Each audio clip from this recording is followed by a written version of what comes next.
Louvado seja o nome do nosso Senhor Jesus. Amós capítulo 4, vamos ler a palavra do Senhor nessa manhã.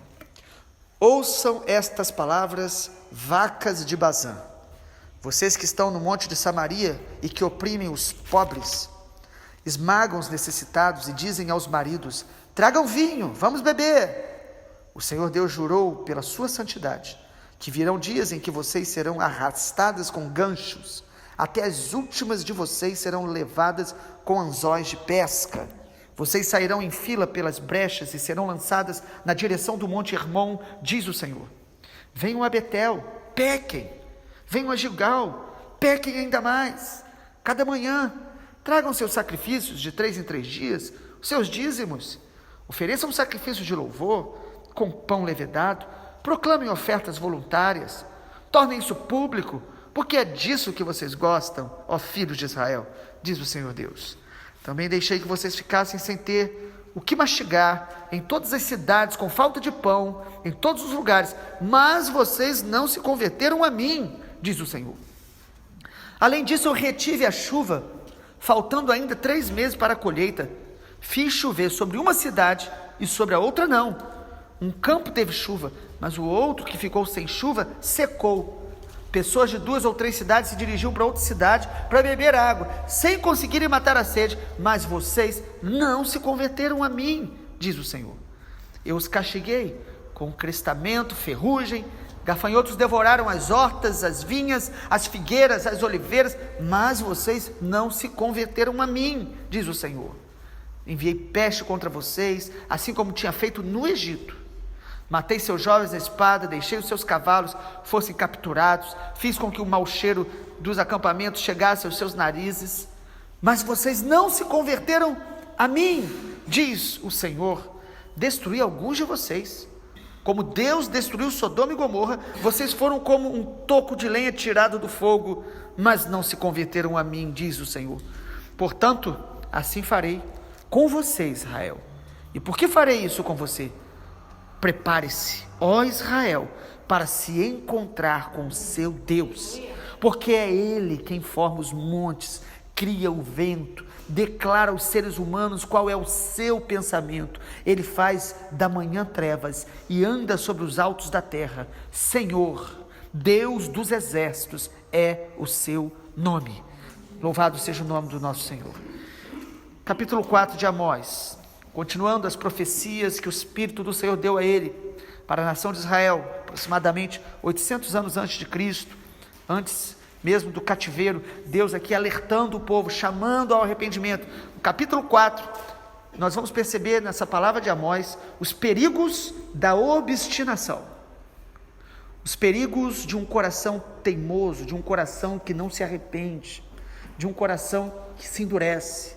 Nós precisamos pedir muito ao Senhor, que nos dê um coração quebrantado, que se arrepende, que ouve a voz dEle, que é sensível, que responde a cada palavra dEle com quebrantamento, com temor. Nós precisamos pedir isso ao Senhor, porque isso é a graça de Deus. Senão nós podemos até nos acostumar de ser repreendidos, de ouvir palavras duras, mas não mudar aqui dentro.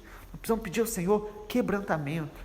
Capítulo 4 fala do perigo da obstinação, da dureza de coração. Sabe, os profetas de Deus, eles são cheios também do amor de Deus. Até quando eles repreendem com lágrimas nos olhos. O profeta não é aquele que fica apontando o erro para as pessoas de maneira indiferente, que fica olhando as pessoas errando e ficam torcendo pelo mal delas. Não. Profetas de Deus verdadeiros, eles choram, mas eles falam a verdade, eles testemunham da verdade de Deus. E aqui Amós está falando: ouçam esta palavra, chamando o Espírito Santo, falando: escute o que eu estou dizendo. E aí uma palavra forte, né? Ele diz: vacas de Bazã. Deus aqui está comparando aquelas mulheres que estavam vivendo na ostentação, que estavam comendo do bom e do melhor, enriquecendo, mas pisando e desprezando os pobres, vivendo uma vida regalada, mas sem ouvir Deus, sem compaixão pelos que têm menos, e está comparando ele àquelas vacas gordas que estão no pasto. E ele diz aqui: vocês estão aí oprimindo os pobres, está aí no versículo 1, esmagam os necessitados e ainda dizem aos seus maridos: vamos beber, ainda incentiva a família a viver uma vida totalmente de desobediência a Deus, de zombaria a Deus, de entrega aos vícios, de entrega a todo tipo de prazer ilícito, se embriagando. Sabe, amados, Deus aqui está dizendo que o povo de Israel estava tão cego, que eles não conseguiam ver o estado tão grave que eles se encontravam. É como uma pessoa que está muito doente, mas não se dá conta disso. É como o pecado, na Bíblia, muitas vezes ele é comparado à lepra, que hoje nós chamamos de hanseníase. Muitas vezes a Bíblia vai comparar, no sentido de que a hanseníase tira a sensibilidade do corpo. A pessoa pode machucar a mão, machucar uma parte do corpo e não sentir, porque essa enfermidade ela tira essa capacidade de você perceber a dor. O pecado faz isso com a gente. Quanto mais nós pecamos e perseveramos no pecado, mais nós vamos perdendo a sensibilidade para com a palavra de Deus, para com a verdade de Deus, e nós começamos a zombar de Deus através da prática deliberada do pecado. Esse capítulo 4 de Amós é um chamado para que a gente se arrependa e peça ao Senhor quebrantamento. E aí eu quero colocar pelo menos 3 coisas aqui que a obstinação vai gerar em nosso coração. Em primeiro lugar, a obstinação, a dureza de coração vai gerar sempre devassidão, uma entrega deliberada ao pecado. A pessoa que começa a não ouvir a repreensão de Deus, ela vai se entregando cada dia mais ao pecado. Se ela mente, ela vai mentir mais. Se ela se prostitui, ela vai se prostituindo mais. Se ela começa a praticar idolatria, ela aumenta a idolatria.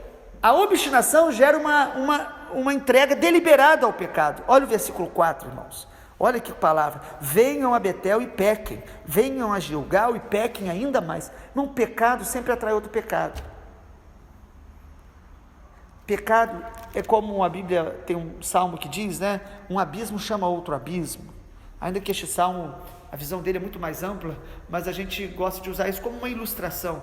Um pecado chama outro, a pessoa vai endurecendo o coração, ela desobedece o pai, ela vai se tornando mais dura, ela vai se tornando mais fria, ela vai perdendo a capacidade de honrar, de respeitar. Então a obstinação vai gerar uma idolatria ao prazer. Idolatria é pecado, até mesmo quando a idolatria é alguma coisa boa, porque às vezes a gente acha que algumas coisas são boas. Qual o problema de eu me dedicar e colocar o meu coração em algo que é bom? Pode se tornar idolatria. A imoralidade é idolatria ao prazer proibido, sabe? Todo tipo de maledicência, todo tipo de engano, de mentira, de amargura, orgulho, tudo isso é pecado. Se a gente não buscar de Deus um coração quebrantado, nós vamos nos entregando a isso e vamos perdendo a sensibilidade. Não achamos mais nada demais a gente viver do jeito que a gente está vivendo. Precisamos pedir a Deus um coração quebrantado, senão a gente vai entrar nesse aspecto aqui. Olha, vamos, peque ainda mais, qual o problema? Quantas pessoas hoje estão vivendo assim e acham que não vai ter juízo? Segundo lugar, e aí eu acho que isso é importante para nós como servos de Deus, segunda marca aí da obstinação: a obstinação vai gerar religiosidade sem mudança de vida. Religiosidade sem conversão, sem transformação. Perceba comigo o versículo de número 5, quando o profeta diz o seguinte: ofereçam sacrifícios de louvor, pão levedado, proclamem ofertas voluntárias, tornem isso público. Parece que está falando aqui de um culto, para você cultuar a Deus, mas depois ele diz: porque é disso que vocês gostam, ó filhos de Israel, diz o Senhor Deus. Eles gostavam de cultuar da maneira deles, eles gostavam até, fala de dizimar, de ofertar. Amado, nós temos que tomar cuidado com uma coisa que a Bíblia toda nos alerta: quando a gente começa a querer cultuar a Deus, participar das coisas de Deus, servir a Deus, sem transformação do caráter, sem mudança de vida, sem arrependimento. Quantas pessoas estão se auto-enganando? A Bíblia diz que no dia do juízo, alguns vão falar: Senhor, em teu nome eu expulsei demônios, eu profetizei, eu falei em novas línguas, e realmente eles fizeram isso, Mas Jesus vai falar: eu nunca vos conheci. Vocês nunca foram inteiros diante de mim, vocês nunca deixaram eu transformar o caráter de vocês. E Jesus vai falar o seguinte: apartai-vos de mim, vocês que praticam a iniquidade. Vocês estavam fazendo a minha obra, usando o meu nome, e às vezes lucrando com o nome de Jesus, mas não tendo mudança de vida. Israel, no tempo de Amós, irmãos, o culto estava cheio.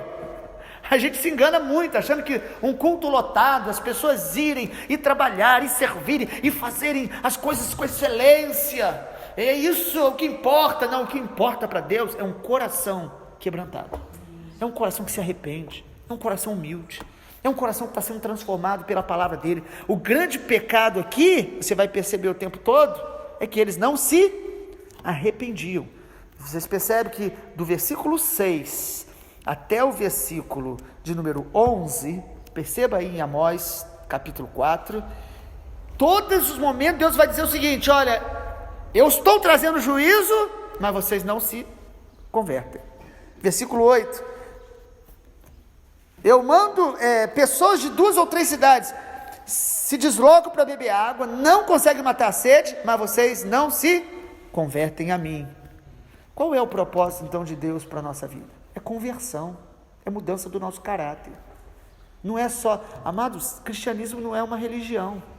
Cristianismo verdadeiro é relacionamento com Deus, que vai mudando a gente todos os dias, nos tornando mais semelhantes a Jesus, mais humildes, mais quebrantados, pessoas que amam mais, que perdoam, pessoas que andam na verdade, pessoas que querem conhecer a Deus, sabe? Então, a religiosidade sem transformação de vida, isso é um dos grandes perigos para nós que conhecemos a palavra, para nós que nos reunimos para louvar a Deus.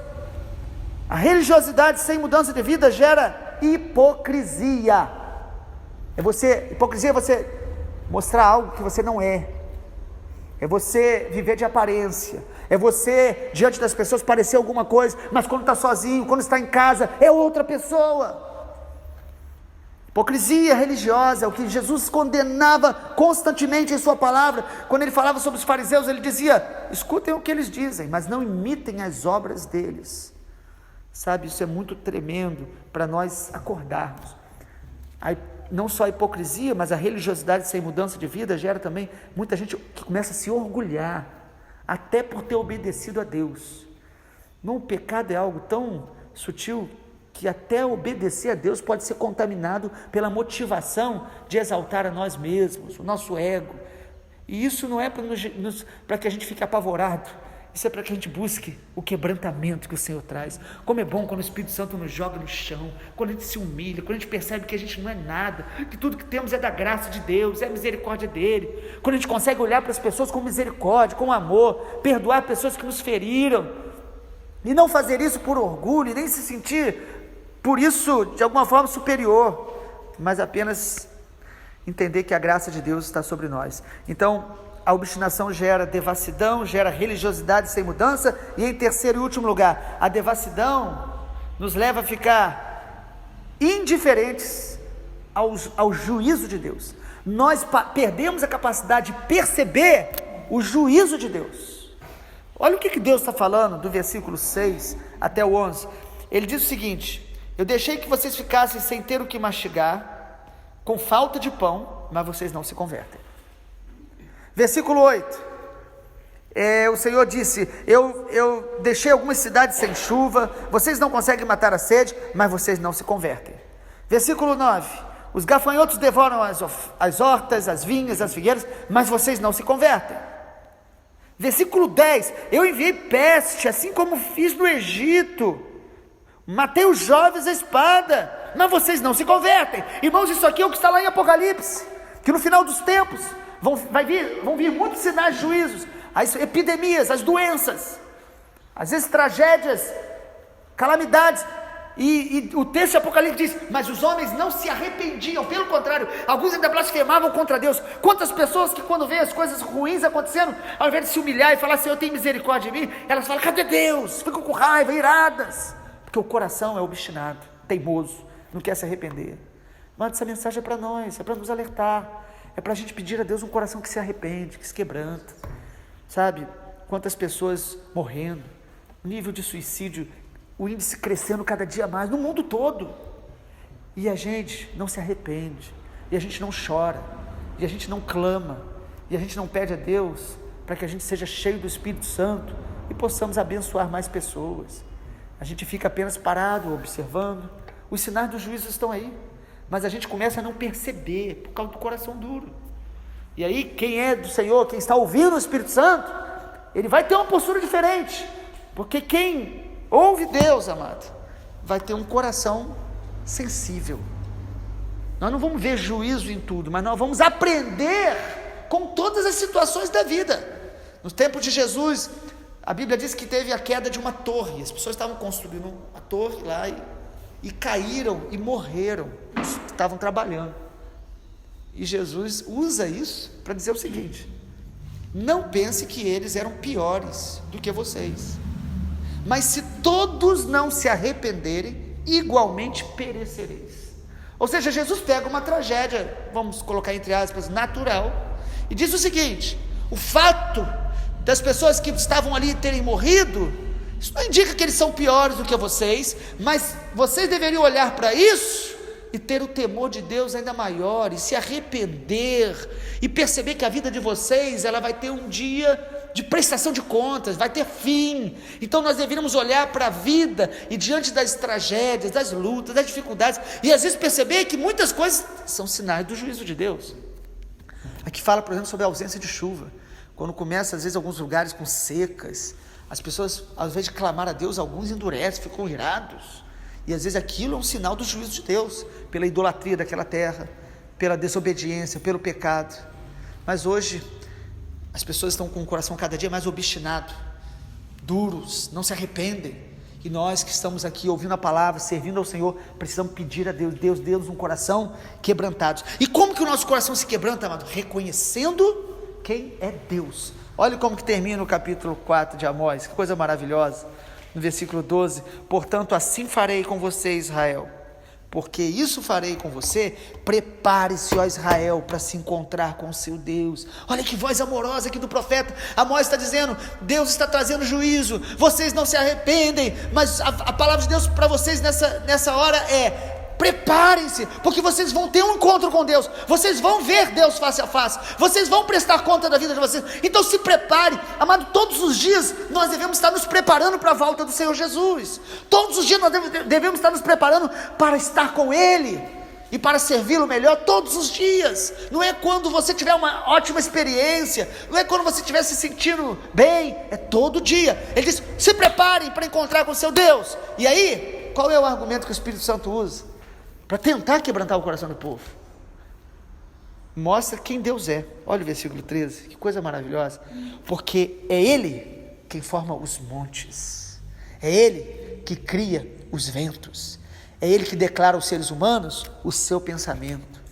Ele dá manhã, Ele faz da manhã trevas, Ele anda sobre os altos da terra. Senhor, Deus dos exércitos, esse é o seu nome. Se prepare, porque Ele é o Deus todo-poderoso, o Deus vivo, o Deus de todo o universo, o Deus criador de todas as coisas. Tenha temor, porque você vai encontrar com Ele. E o que Deus espera de nós, amado, todos os dias? Um coração que se arrepende, um coração quebrantado, um coração humilde. Peça isso ao Senhor, porque só Ele pode fazer isso conosco. Irmãos, se o Espírito Santo não quiser, ninguém se converte. Se o Espírito Santo não quiser, ninguém se arrepende. Você pode ler a Bíblia e não conseguir se arrepender, mas quando o Espírito Santo sopra, nós precisamos abrir o coração, porque Ele pode estar soprando, Ele pode estar visitando, Ele pode estar falando, mas se a gente não abrir o coração, nós vamos ficando cada dia pior, ficando endurecendo cada dia mais. Clame ao Senhor: dê-nos um coração quebrantado, Pai.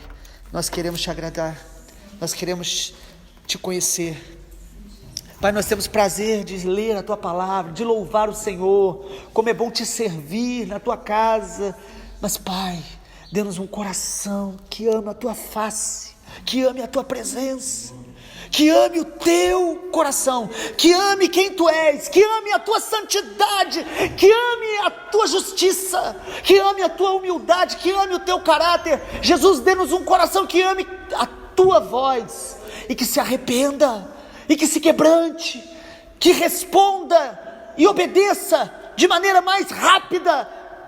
Livra-nos do endurecimento, livra-nos de adiar o arrependimento, livra-nos de estar, ó Deus, disfarçando as evidências do teu juízo em nossa vida, em nossa nação, em nossa sociedade. Pai, Espírito Santo, em nome de Jesus, nós suplicamos, dê-nos um coração quebrantado, arrependido, sensível à tua voz, possamos ouvir a tua voz dizendo: este é o caminho, andai nele, e que nós possamos decidir andar pela fé, pela obediência, por amor ao teu nome, para a glória e honra do nome de Jesus. Amém, Senhor. Amém, Jesus.